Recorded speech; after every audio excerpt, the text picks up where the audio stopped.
Cricket বলতেই বুঝি সাকিব আল হাসান। কি কয় আমার দুঃখের বিষয়, আমরা মানুষ না দেখলে তার মর্ম বুঝি। আমরা আশাবাদী ইনশাআল্লাহ সাকিব আল হাসান ফিরবে একদিন। মিরপুরে ম্যাচ হেরে বাংলাদেশ দলের সমর্থকদের সাকিব সাকিব স্লোগান, তাদের সাথেই কথা বলবো। আসলে এখনো কি আসলে সাকিবকে মিস করছেন কিনা? অবশ্যই অবশ্যই, আমরা মানুষ না দেখলে তার মর্ম বুঝি। আমরা আশাবাদী ইনশাআল্লাহ সাকিব আল হাসান ফিরবে একদিন। কি কয় আমার দুঃখের বিষয়, বাঙালি এত একটা খারাপ খেলছে আজকে। আফিফ হোসেন ধ্রুব ওরে কি লিগাছে লইছে আমরা বুঝি না। ও 40 বল খায় খালি 27 রান না 50 বল খাইছে 27 রান করছে।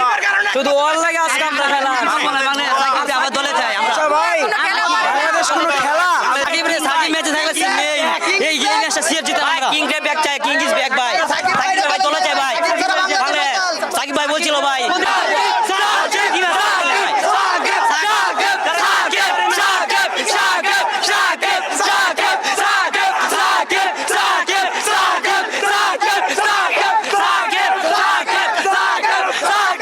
সত্যি বলবো সাকিব আল হাসান ছাড়া বাংলাদেশ ক্রিকেট আমার কাছে একদম, যদিও আমি ক্রিকেট সম্পর্কে খুব কম ধারণা, কিন্তু আমি ক্রিকেট বলতেই বুঝি সাকিব আল হাসান।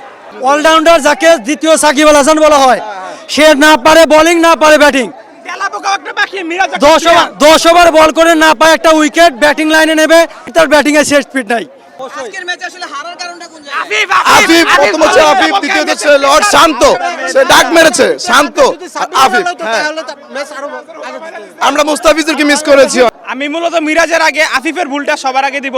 আফিফ ম্যাচের এরকম প্রেসার ক্রিয়েট করে গেছে যে বাকিরা আর সুযোগই পায় না ম্যাচ করার জন্য। আফিফ এটার জন্য মূল দায়ী আফিফ। 40 বল খেয়ে 27 রান করে গেছে। আমি আফিফের জায়গায় সাব্বির রহমানকে রিজার্ভ করি।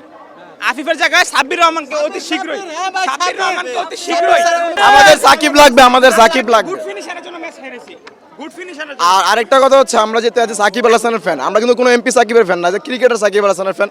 তার জন্য দেখা যায় আমাদের এই যে প্লে কার্ডগুলো লুকিয়ে নিতে হয় কিংবা গোপনে নিতে হয়, এটা আসলে আমরা আসলে ফ্যান হিসাবেও খুব খুব নির্লজ্জ আর কি। ঠিক আছে, যে আমাদের প্লে কার্ডগুলো লুকিয়ে নিতে হয়, ওপেনে নিতে পারি না, এটা সবাই আসলে খুব দুঃখজনক।